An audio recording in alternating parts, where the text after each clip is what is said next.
People ask me all the time, how do you become successful? And I say, number one is you have to enjoy what you do. Donald's a promoter. He's a carnival barker. He's a P.T. Barnum. He's a larger-than-life figure. I've never met anyone quite as addicted to publicity as Donald Trump. He has all the money in the world. He's in this because he loves the thrill of the victory and the chase. If you set Donald Trump down in the middle of the Mojave Desert, he would open a soft drink stand. He will never go down.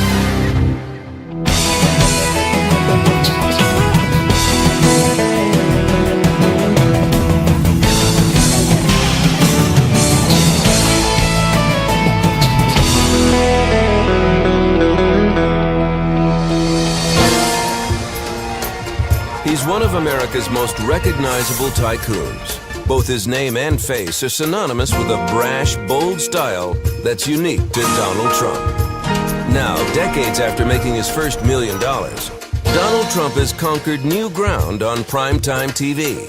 His reality show, The Apprentice, hit the airwaves in 2004.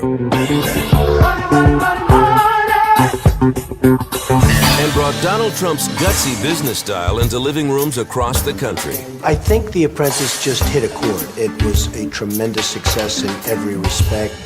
And now that's all anybody wants to talk about is The Apprentice. The Apprentice is a grueling competition for one of the most sought-after opportunities in America, the chance to work for Donald Trump. The winner also gets a six-figure salary and a first-hand look at the life of a legend. It was probably a week after I won The Apprentice, I got a phone call from Donald Trump. But he said, Bill, I need you to do me a favor. And I said, of course, whatever you need. He said, I need you to become a judge at my Miss Universe contest in Quito, Ecuador. I was like, oh, twist my arm, Donald. And I'm a company man. I'll do whatever I can do to help the company. But in all seriousness, it really opened up his world to me and shown me what business is like at that level. And it's pretty fascinating to see. It's that combination of glitz paired with shrewd business sense that has made Donald Trump an American icon. Donald Trump is a natural television personality. He knows how to play to the cameras. He likes the camera, and the camera likes him. And I think Mr. Trump has a bit of ham in him, and he plays to that side of himself and enjoys it thoroughly. He loves life. That life began in 1946 in Queens, New York. He was born into a family that had profited from the American dream for 2 generations. His grandfather, Frederick Trump, came to the U.S. from Germany in 1885. He worked as a barber in New York City until he was struck by gold rush fever. The ambitious young man packed his bags and headed west. He opened several restaurants and hotels in the Pacific Northwest and the Yukon, and made a small fortune catering to the miners and prostitutes who lived in the region. He later returned to New York, began a family, and established real estate holdings in the borough of Queens. Donald's father, Fred, was a hard-working builder. He was 30 years old when he met Mary McLeod, a young girl visiting from Scotland. In 1936, they got married and moved into a quiet neighborhood in Queens. After World War II, Fred's construction business took off. Returning GIs demanded low-cost housing, exactly what Fred Trump knew best. The Trumps soon had 5 children: Mary Ann, Fred Jr., Elizabeth, Donald, and Robert. I think my most vivid memory is when my mother would be waiting and we all tumble in after school every day. And Donald would always come in the door asking, Mom, I want 2 lettuce and tomatoes with mustard sandwiches. When he was a little kid, when he had that brat-like quality, we used to call him the Great I Am. The Great I Am was enrolled in the Q Forest School in Queens. But even before his kindergarten days, Donald was learning important lessons from his father. Weekend family outings consisted of visits to construction sites and real estate properties. One of the things I learned from being with my father is how to build. My father was a very, very stern, strong guy, but a very good one. I mean, he was a fantastic guy, but he was one of the toughest men I've ever met mentally. This man, from a mental standpoint, I mean, he could do whatever he wanted. Donald enjoyed going off to the construction site, riding the bulldozer with the bulldozer drivers, and learning about building from the bottom up, because that was very important to him and to my father. Donald's aptitude for construction didn't carry over into the classroom. The grade schooler was frequently in trouble. Once he even punched his music teacher in the eye because he thought the teacher was inept. Maybe being somewhat rebellious is good because you're willing to break out of the pack. But there was a real rebellious streak, and I think to a certain extent I still have that.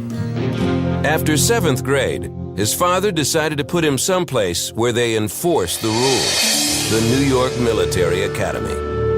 There, he ran into Major Ted Tobias, who during the next 5 years would redirect Trump's rebellious energy.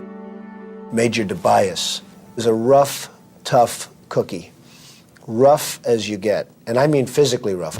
I mean, he would come at you like you'd never seen before. He straightened me out. I was a little wise guy, a little brat, and you just couldn't mess around with this guy. I was a tough cookie, yes, I was, to all the cadets. He was not my project. He was just another cadet that needed a little more attention than some of the others. In 5 years, Donald changed. He became a star athlete and an honor student. He was promoted to cadet captain and put in charge of the honor guard.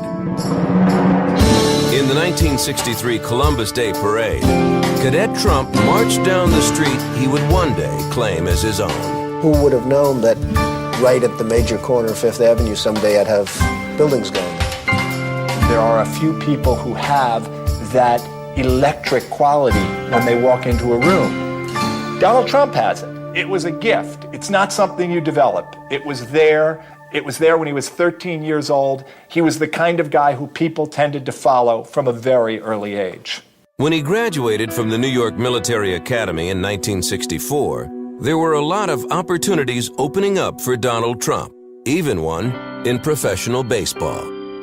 Art Didmar came down from the Philadelphia Phillies to talk to him about going into the minor leagues, and he said to him, "No, thank you, I'm going to go to college." Trump studied at Fordham University in New York and then attended the prestigious Wharton Business School at the University of Pennsylvania. From there, he could have gone into any business he wanted, but he decided to follow in his father's footsteps. Unlike his father, however, Trump wanted to break ground in some of the most expensive real estate in the world. I used to stand opposite Manhattan in Brooklyn and Queens on the river looking across to Manhattan saying, that's where I want to build. I mean, I want to be there. Anyone who's tried to take on Manhattan knows that the Big Apple can be a mighty adversary. Before you make a move, you need a plan. And Donald Trump was getting ready to attack. In 1974, 28-year-old Donald Trump was positioning himself to become a real estate mogul. He had no doubt that he'd achieve his goal. He just needed a little more time and a little help. So he went where the influential people went, places like the exclusive Le Cirque and Studio 54. Eventually, he made friends with a powerful celebrity lawyer, Roy Cohn, who introduced Trump to New York's elite. I met Donald back in the Stone Age. He was just fresh out of Wharton. It was a dinner party in New York where all the top movers and shakers were. And being piloted around was this young, tall drink of water with blonde hair named Donnie Trump. Nobody knew who he was. Nobody cared. But his pilot was Roy Cohn, whom everybody knew. Roy introduced me to him, and he said, see this kid? This kid is going to own New York one day. I said, yeah, lots of luck. Pass the gravy. Donald Trump was brimming with big ideas, but didn't have the experience or the cash to turn them into reality. Of course, Donald wasn't about to let that get in his way.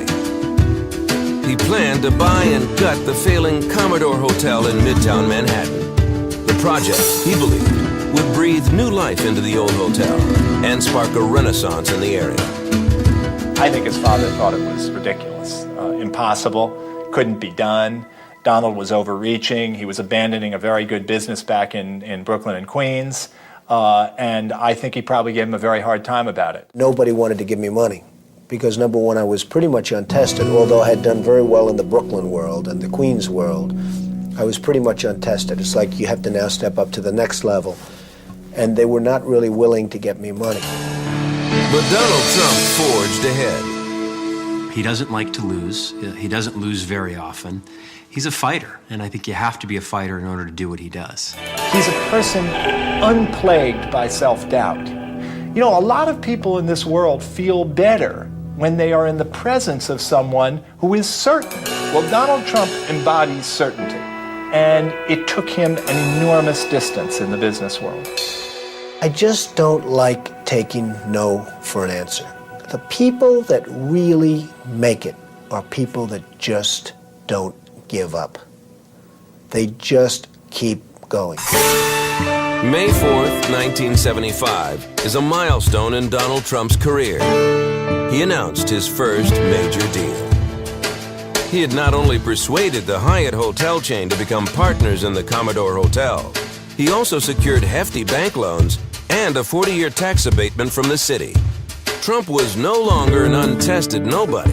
He was an up-and-coming real estate mogul and a force to be reckoned with. Well, people say I have a certain style. I'm known as somebody that's direct and to the point because I don't want to waste a lot of time, but it's something that for me has worked. That attitude carried over into his personal life. I was then a director of the Miss Universe pageant, and all he wanted to do was to meet all the girls, Miss Sweden, Miss this, Miss that, all blondes. He met them all.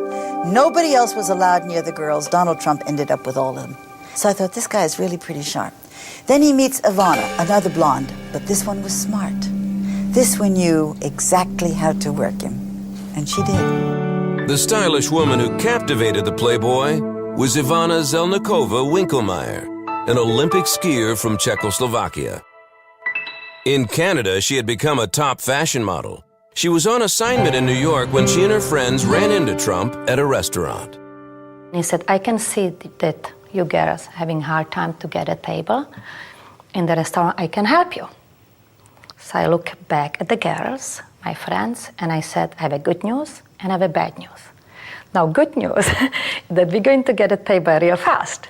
The bad news, this gentleman is definitely going to go and want to sit with us. They say, Ivana, take the table. Trump quickly followed her to a fashion show in Montreal. Afterward, Ivana began making trips to New York, running around the city in Donald's limousine. It seemed as if Donald Trump had finally met someone who could match his competitive spirit. As a champion skier, Ivana had broken her legs numerous times, but as soon as the casts came off, she was back on the slopes preparing for her next race. Ivana really brought a lot of spirit into the whole group. Everybody adored her. And she was great for Donald. I mean, Donald and I had been friends for many, many years. And he was always looking for some fabulous, terrific woman. And Ivana really hit the spot. When I met Ivana, I knew she was very special. I had no idea that I was going to be getting married. I wasn't looking to get married. I was having a lot of fun. But you know, as I got to know her, I realized she was more and more special. And at some point, I realized that we'd be getting married. On New Year's Eve, he just went on one knee and asked me to marry him. Old-fashioned way. He was a gentleman. After haggling over a prenuptial agreement drafted by Roy Cohn, Donald and Ivana got married in Marble Collegiate Church, then moved into a modern apartment overlooking Central Park. I kind of grew up in the early days of the marriage with Ivana and Donald, before they became this huge powerhouse, when she was just a blonde and he was just a guy. And they got together. They became extremely powerful. It was symbiotic. Soon Donald put Ivana in charge of the interior design of the Hyatt Hotel. At some point, I realized that Ivana's energy was going to overtake her homemaking. She had a lot of energy. And I thought that maybe what I do is get her involved a little bit with the business. And by that time, my business was becoming very big. My duty was more interior designs and managing the properties and cleaning up after him, because he already was on another deal. So this is how it worked. According to Trump, Ivana's salary was $1 a year, plus all the dresses she could buy. In September of 1980, the first major deal of his life finally opened its doors for business. The Grand Hyatt was just the beginning. Donald Trump was already involved in his next even bigger deal. He bought the property next to Tiffany's on New York's Fifth Avenue. But more importantly, he bought the air rights over the prestigious jewelry store. Air rights may not mean much anywhere else, but in crowded Manhattan, the rights to build straight up are pure gold. Construction began on what he modestly named Trump Tower, a 68-story building, the tallest residential building in Manhattan at the time. Trump Tower was not just another New York City skyscraper. Even jaded New Yorkers couldn't help but notice its flashy materials. Brass, reflective glass, and rare peach-colored marble that Donald and Ivana discovered on one of their many trips to Europe. The Trump Tower atrium came complete with a waterfall 80 feet high. It's like going into another world. There's first a silence, then you see the waterfall, you hear it, and you forget about where you are, even in New York City. So the building has a certain magic to it. His Trump Tower is the biggest, the grandest, the glitziest, the pinkest, the marblest, the brassiest. Let it be. From the day I built it, it's been successful. It's not my biggest building, it's not my biggest job, but I think my favorite building would always have to be Trump Tower. His father was in awe of him. I think his father's reaction was, he's in another world. He's bigger and more glamorous and more successful and more connected than I will ever be. And I think he admired him. Trump Tower showed that Donald Trump was a player in the New York business world. He was now building his empire and was obsessive about it. I had the flu, I couldn't even talk. But I did go to the site first thing in the morning, knowing that he would be there, and inspected it, and everything looked fine to me. I get a phone call.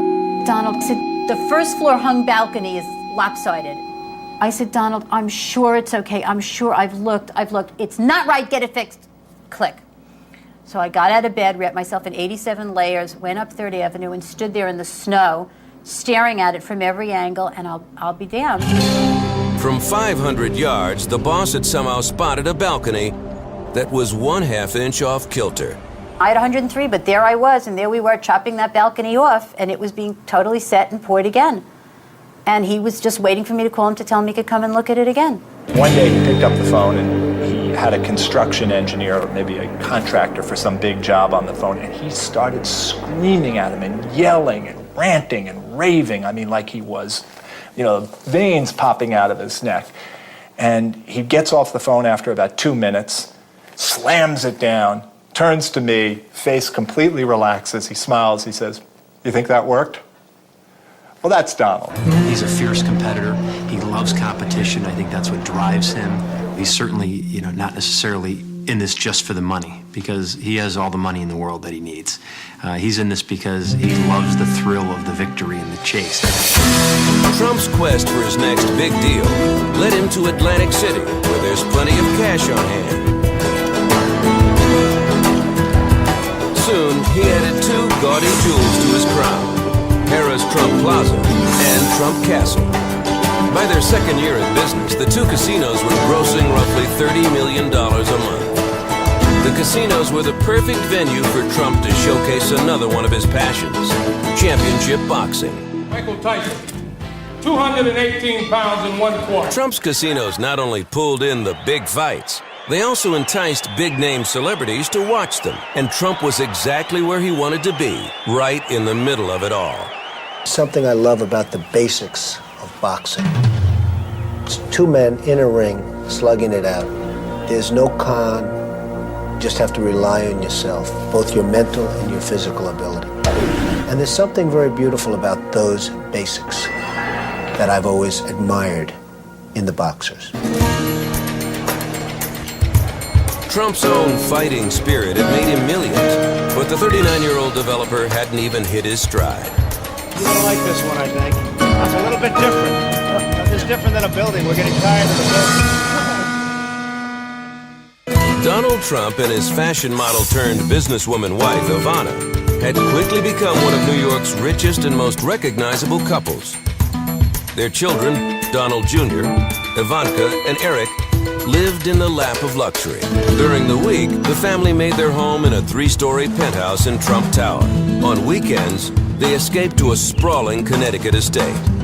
Donald and Ivana shielded their children from publicity But the famous couple enjoyed the spotlight for themselves and didn't hide their expensive lifestyle. Some criticized them for gaudy excess, an impression that may have come from some of their more conspicuous possessions, including their home at the top of Trump Tower. They began to make real waves by, they bought or built or redid the Trump Tower, and they had this gilded apartment there that was so rococo and so full of ormolu or fake ormolu or something that you couldn't believe it. It was sort of like a Marie Antoinette fantasy. The millionaire tycoon just loved living large. He could buy almost anything now, and like a lot of the super rich, started collecting a lavish assortment of big-ticket toys. He called them his trophies. You're gonna like this one, I think. It's a little bit different. This is different than a building. We're getting tired of the building. First, there was the yacht. Not just any yacht, but one of the biggest yachts in the world. Formerly owned by the richest man in the world, the Sultan of Brunei. Donald renamed it the Trump Princess. Then there was the house, one of the grandest homes in America. The 118-room estate called Mar-a-Lago, built in Palm Beach, Florida in the 1920s. And then there was the airline. New Yorkers woke up one day and found that the Eastern Shuttle was now the Trump Shuttle. And just when everyone thought there was no way Trump could Trump himself, he did. The historic, elegant Plaza Hotel had sat on Grand Army Plaza on Manhattan's Fifth Avenue for more than 80 years. No hotel in America could match it in prestige. So Donald went out and bought it. He put Ivana in charge of the hotel. His wife's glamorous reputation and business acumen made the plaza the place to see and be seen. Donald Trump wrote all about his aggressive business style in Trump, The Art of the Deal, which hit the bestseller list in 1988. Suddenly, Donald Trump was a celebrity. He made up his mind that he was going to sell more books than Lee Iacocca had sold, and he got on the press bandwagon. When that press started to hit, he loved it. All of a sudden, it was like walking down the street with Cary Grant or something. People would come up, "You're Donald Trump, you're Donald. Would you sign my handbag, sign my shirt, sign my sweater?" I've never met anyone quite as addicted to publicity as Ivana and Donald Trump. I think one of the things they had in common was they both loved publicity. They both loved the limelight. But Donald and Ivana also got on a lot of people's nerves. They had a lot of money, and they made everybody know they had a lot of money, and Donald had this enormous ego. And Ivana gave Donald something to match that ego. His nickname, the Donald. My English at the time was not great, so I put the in front of everything. The fish, the flower, the house, and the Donald. So this is how it started. He didn't just have a first name, he had the Donald. It was like a title almost, the Marquis or the Count. Donald and Ivana weren't just taking on New York society. They were also becoming a powerful business team. Donald had made Ivana Trump president of Trump Castle in Atlantic City, as well as the Plaza Hotel. He was just bent on establishing her as a great executive and a great business person and a person who could do anything. There she was every day in her stiletto heels, working like a dog and running all around the hotel, and she wasn't just fooling around. I thought she always was trying to impress him that she was as good as he wanted her to be. But as good as Ivana was, her business savvy couldn't keep the Donald from the brink of financial ruin. Donald Trump's crown is in hock tonight. By the end of the 1980s, Donald Trump had become a world-famous real estate tycoon, and the publicity-conscious millionaire was loving every minute of it.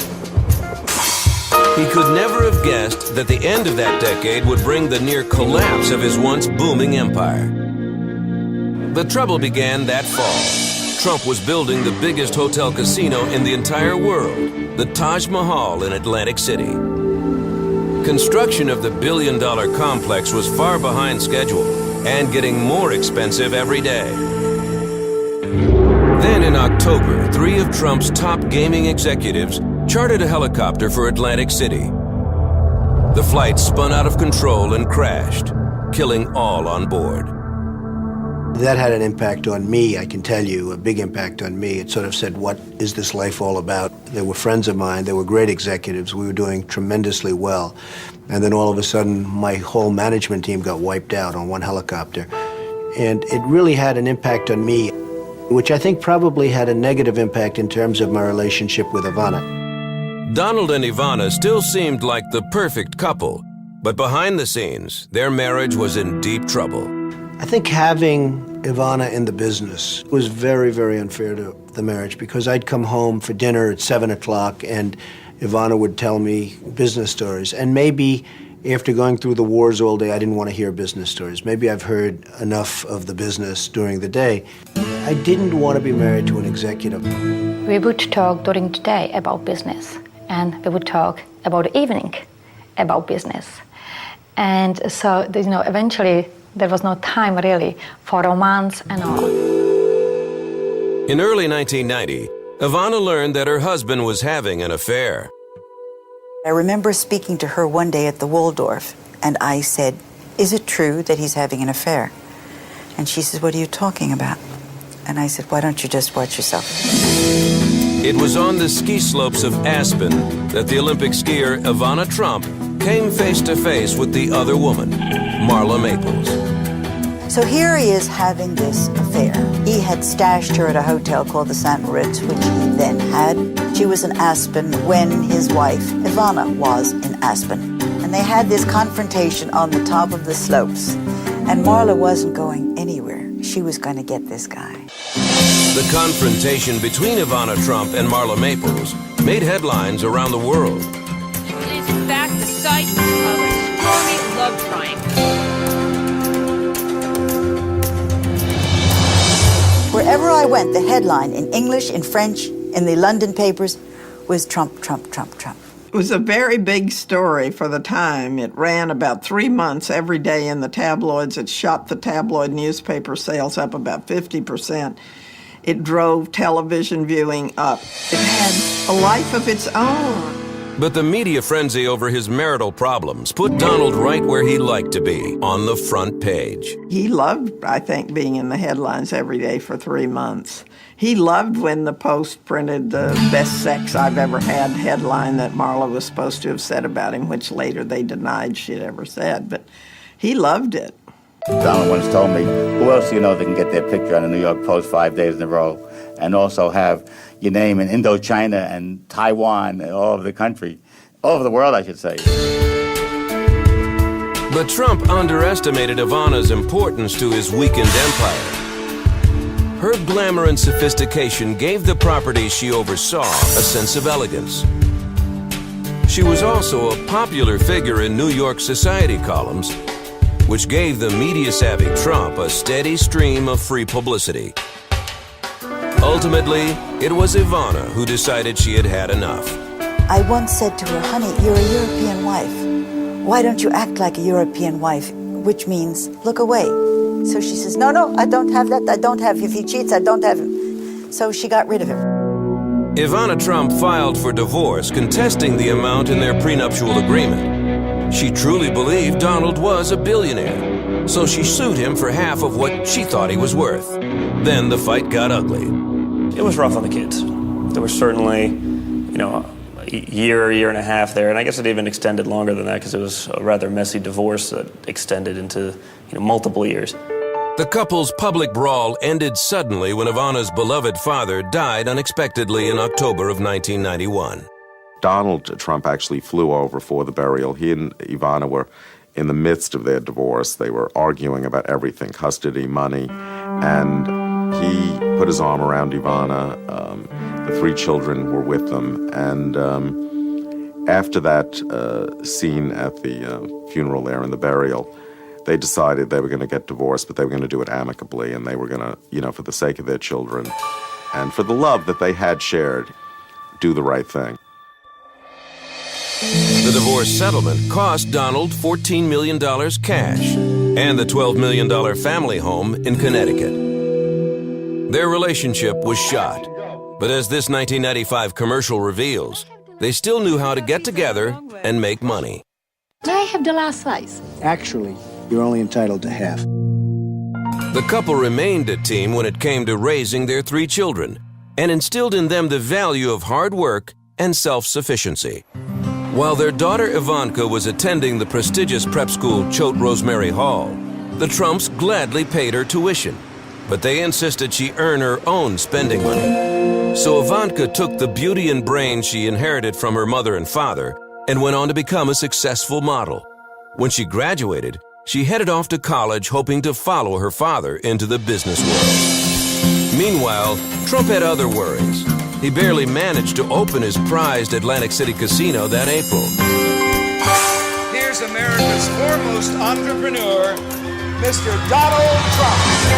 It was another glitzy launch for the Trump empire, but the Donald's luck didn't last. The economy was in a recession, and the real estate market was plummeting. The name Taj Mahal means crown of the palace. Donald Trump's crown is in hock tonight. Donald fell on very hard times after they got divorced. His credibility was at low. Plus, the real estate market had fallen apart. Plus, people weren't that crazy about Marla. So Donald really took a tumble. I was at the highest of all pedestals. And then one day, the pedestal was knocked out from under me. I went from the very highest point, the hottest in the country, the highest point, and then all of a sudden I'm getting horrendous front page articles that we predict that he won't be able to make it back. He's finished. I owed billions and billions of dollars, just billions. The real estate markets totally collapsed and many other markets collapsed, and it was bedlam. Trump sold off some of his biggest assets. His airline, the Trump Shuttle, his yacht, the Trump Princess, his first big success, the Grand Hyatt, and most painful, the Plaza Hotel in New York. In return, Trump got equity in his casinos. They turned out to be the cash cows that kept his empire alive. And I think any great entrepreneur loves to prove people wrong, and that's something that he's been able to do. And I think if you look at Donald Trump, he's a guy who never quits. This guy never gives up. Despite his financial woes, Trump continued his relationship with Marla Maples, an aspiring actress 17 years his junior.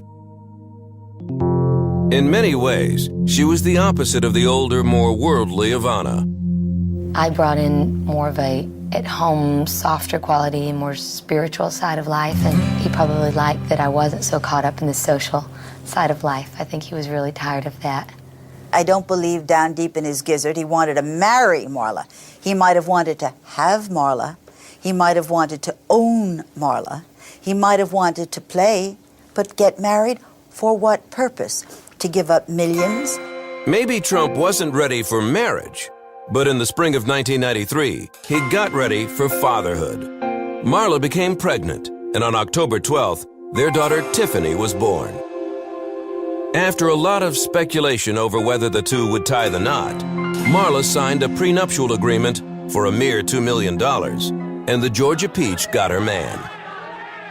He really has the desire to have me be more of the traditional wife. He definitely wants his dinner promptly served at 7, and if he's home at 6:30, it should be ready by 6:30. So that's a little tough, and he really wants me to be the one doing the cooking, and it's hard. The new Mrs. Trump settled into her home in Trump Tower, but the marriage was off to a troubled start. Privately, his drive to fix his business setbacks caused tension between the newlyweds. In public, Marla had difficulty shaking the stigma of being the other woman, and rumors about Donald's womanizing plagued the couple. The stress on the marriage was too much. The couple parted ways in 1997. The split came just 1 month before their prenup expired. Luckily for Donald, his second divorce would cost a fraction of his first. A bachelor once again, Trump focused his energy on work. The 51-year-old real estate tycoon was preparing a comeback and was slowly pulling his company out of debt. I was able to fight it through. I never had to go bankrupt. I never had to do things that, unfortunately, friends of mine who were really talented people had to do. The banks were terrific as far as I was concerned. And they realized the importance of my talent and the importance of my name. If you set Donald Trump down in the middle of the Mojave Desert, he would open a soft drink stand. He will never go down. That year, Forbes magazine estimated his net worth at $450 million. But Trump balked at that number. Malcolm Forbes once told me that Donald Trump was the only one who would call up and say, Malcolm, you've got it wrong. I'm not worth $1 billion, I'm worth $3 billion. And Malcolm would say, but Donald, we've got to subtract the debt from the net worth. Donald didn't see it that way. Donald's a promoter. I think he even said in the book we wrote together that, a little exaggeration isn't a bad thing. He's a carnival barker. He's a P.T. Barnum. He's a larger-than-life figure. The truth is for university ethics professors. That's not Donald. Of course, Trump made the best of his bad fortune. He wrote another book, this one called Trump, The Art of the Comeback. And as part of that comeback, he even considered running for president. The polls have come out. They've been unbelievably strong. They say I'd win. I looked at the possibility of running on the Reform Party, which I didn't like too much, to put it mildly. It was a party in total chaos. And I decided I didn't want to do it. In many respects, I'm too honest to be a politician. Next, Trump built luxury golf courses, bought the Miss Universe pageant, and added several more jewels to the Trump real estate crown. Trump International Hotel and Tower, Trump World Tower, Trump Park Avenue, Trump Place. At this moment, I have 9 major towers under construction. And we're doing jobs in Miami, we're doing jobs in Korea, we're doing a lot of different developments. It's been very exciting. Trump was back on top and looking for new empires to conquer. It wouldn't be long before he was at the reins of another huge success. By 2002, Donald Trump was back on top after a long fight to save his company from bankruptcy. That same year, Trump saw an opportunity to conquer a new frontier. Mark Burnett, the creator of the reality hit Survivor, approached the tycoon about a new show. Burnett wanted Trump to bring Survivor into the boardroom. He said, Donald, I have an idea. I'm only going to use you. There's nobody else. I think it's going to be terrific. It's called The Apprentice. Each week, a series of genuine business tasks are assigned to the 16 applicants. The person who fares worst comes to Donald Trump's boardroom, and one each week is fired. You're fired. The old Cobra strike was all Donald. I don't think that there's any way around that one. That's a natural function of Donald Trump.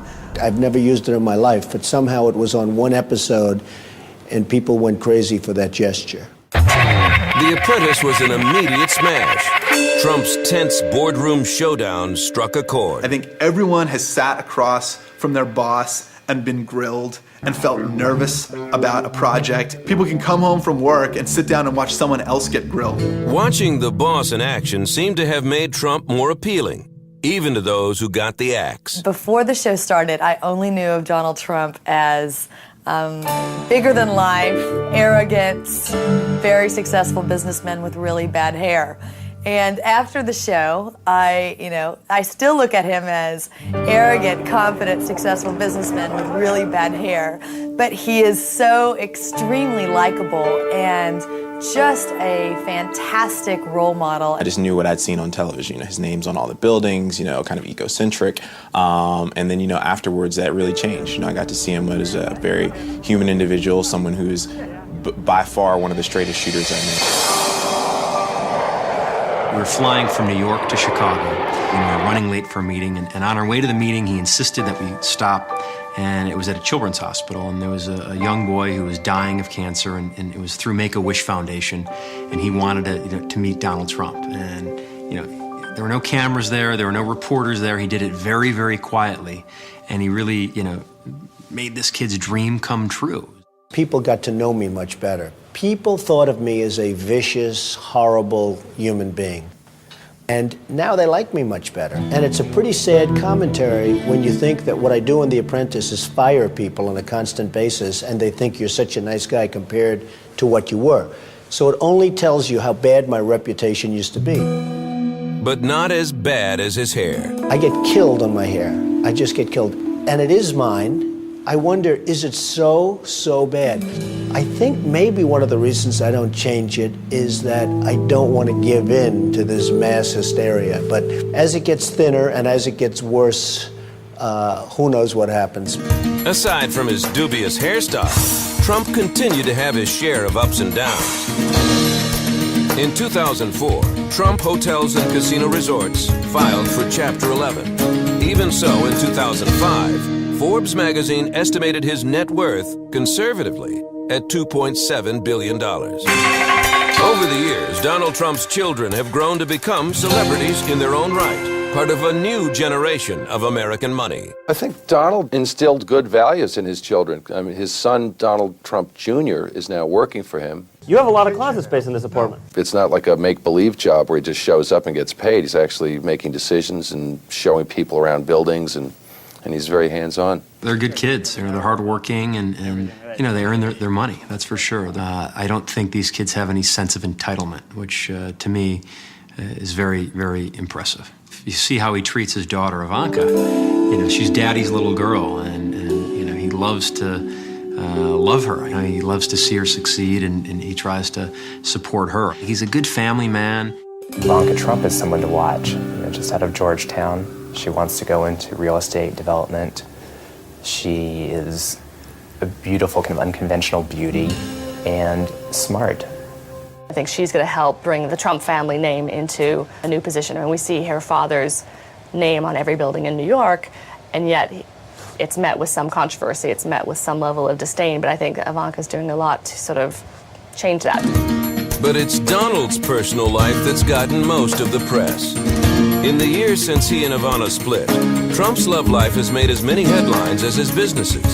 And for a time, Donald Trump was gaining a reputation as a ladies' man. That whole divorce and the 3 months of it turned him into a guy who believes he's God's gift to women.